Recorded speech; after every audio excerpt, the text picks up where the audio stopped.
Cooking with নিশা রান্নাঘরে আছে আমি হাজির হয়েছি। আফগানি কাবুলি পোলাও রান্না করব। এই রান্নাটা করার জন্য গরুর মাংস, বাসমতি চাল, আদা রসুন বাটা, ঘি, চিনি, তেল, জিরার গুঁড়া, পেঁয়াজ কুচি, কালো কিশমিশ, গাজর কুচি, এলাচ ও সাদা গোলমরিচ নিয়ে নিয়েছি।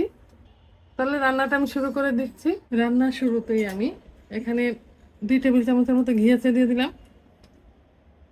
কিশমিশ আর গাজরগুলো আমি ভেজে নেব। এখানে 2টা গাজর আমি ফালি করে নিয়েছি, একটু মোটা মোটা করে ফালি করে নিয়েছি। 1 মুঠি কালো কিশমিশ দিয়েছি আর 1 চা চামচ পরিমাণ চিনি দিয়ে দিয়েছি। প্রায় 3 মিনিটের মতো আমি ভেজে নেব। চুলার আঁচটা মিডিয়াম টু লো এর মাঝামাঝি রেখে প্রায় আমি 3 মিনিটের মতো ভেজে নিয়েছি। গাজরটা কিছুটা নরম হয়ে গেছে, এবার আমি উঠিয়ে নিচ্ছি। গাজর আর কিশমিশ উঠিয়ে নিয়েছি। এবার আমি 1/4 কাপের মতো তেল দিয়ে দিব। এবার দিয়ে দিব 2 কাপের মতো পেঁয়াজ কুচি। হালকা বাদামি করে আমি ভেজে নিচ্ছি। পেঁয়াজগুলোকে আমি হালকা বাদামি করে ভেজে নিয়েছি। এবার মাংস দিয়ে দেব। এখানে আমি 1 কেজি পরিমাণ গরুর মাংস নিয়ে নিয়েছি। পিসগুলো একটু বড় বড় করে কেটে নিয়েছি।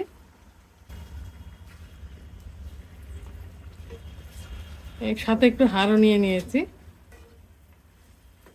চুলার আঁচটা মিডিয়াম টু লো এর মাঝামাঝি রেখে একটু সময় ধরে আমি কষিয়ে নেব। চুলার আঁচটা মিডিয়াম টু লো এর মাঝামাঝি রেখে প্রায় আমি 10 মিনিটের মতো কষিয়ে নিয়েছি। এবার স্বাদ মতো লবণ দিয়ে দিব। দিয়ে দিব 2 টেবিল চামচ পরিমাণ আদা রসুন বাটা। দিয়ে দিব 1 টেবিল চামচ পরিমাণ জিরা গুঁড়া। আর এখানে 1/2 টেবিল চামচ পরিমাণ সাদা গোলমরিচ আর 10-12টা এলাচ আছে আমি গুঁড়া করে নেব। আরো কিছুক্ষণ আমি কষিয়ে নেব। চুলার আঁচটা কিন্তু মিডিয়াম টু লো এর মাঝামাঝি আমি রেখেছি। আমি প্রায় 20 মিনিটের মতো সময় নিয়ে মাংস কষিয়ে নিয়েছি। মাংস আর মশলা কষিয়ে নিয়েছি। মাংসটা যথেষ্ট পরিমাণ কষানো হয়ে গিয়েছে, তেল ছেড়ে দিয়েছে। এবার পুরোপুরি সিদ্ধ হওয়ার জন্য আমি 2 লিটারের মতো পানি দিয়ে দেব। আমি গরম পানি দিচ্ছি।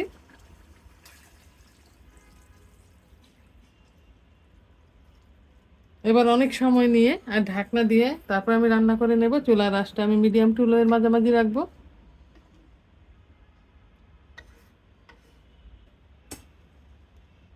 এলাচ আর গোলমরিচের গুঁড়া দিয়ে দিলাম। 1 কেজি মাংসের জন্য আমি 500 গ্রামের মতো বাসমতি চাল নিয়েছি। মাংস হতে থাক, এই ফাঁকে চালটা ধুয়ে আমি ভিজিয়ে দিচ্ছি। ঝোল দেওয়ার পর আমি প্রায় 1 ঘন্টার মতো রান্না করে নিয়েছি।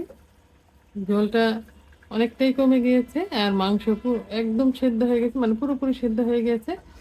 এবার আমি মাংস আর ঝোল আলাদা করে নেব।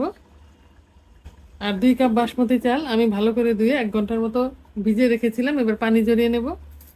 ঝোল আর মাংস আমি আলাদা করে নিয়েছি।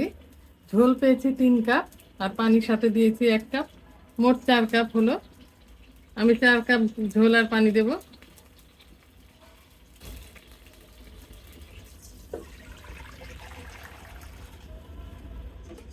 আমি 2 কাপ চাল নিয়েছি, বাসমতি চাল, আর 1 ঘন্টার মতো ভিজিয়ে রেখেছিলাম। চিনি গুঁড়া চাল বা পোলার চাল হলে আমি 3 কাপই দিতাম, যেহেতু বাসমতি চাল এই জন্য আমি 4 কাপ দিলাম। পানিটা ফুটে উঠলে আমি চাল দিয়ে দেবো, সেই পর্যন্ত আমাকে অপেক্ষা করতে হবে। পানিটা ফুটে উঠেছে, মানে ঝোল ফুটে উঠেছে। এবার চাল দিয়ে দিলাম। যে কাপ দিয়ে আমি চাল মেপেছি ওই কাপ দিয়ে আমি ঝোলটা মেপে নিয়েছি।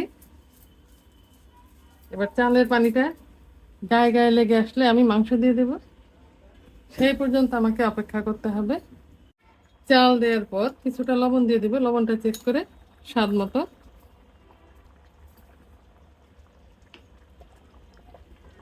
পানিটা আর একটু টেনে আসলে আমি মাংস দিয়ে দেবো।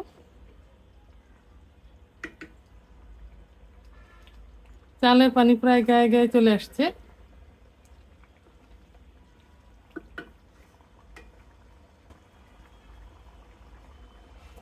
এবার ভেজে রাখা গাজর কিশমিশ দিয়ে দেব, মাংস দিয়ে দেব।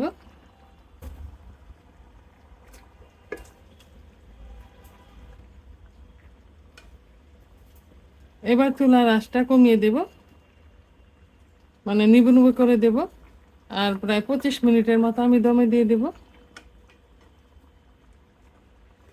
ঢাকনা দিয়ে। তবে মাঝখানে একবার আমি উল্টে দেব। মাংস দেওয়ার পর 20 মিনিটের মতো আমি দমে দিয়েছি, মাঝখানে একবার উল্টে দিয়েছিলাম। রান্নাটা আমার পুরোপুরি কমপ্লিট হয়ে গেছে। এবার একটা সার্ভিং ডিশে নিয়ে দেখে দিচ্ছি রান্নাটা আমার কেমন হয়েছে।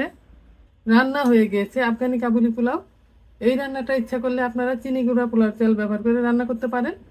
একটা বিষয় খেয়াল করেছেন, এই রান্নাতে হলুদের গুঁড়া, মরিচের গুঁড়া, ধনিয়া গুঁড়া, দারুচিনি কিছু ব্যবহার করিনি, শুধুমাত্র এলাচ আর গোলমরিচ ব্যবহার করেছি। আজ এ পর্যন্তই। আগামী দিন অন্য কোনো রেসিপি নিয়ে হাজির হব। আল্লাহ হাফেজ।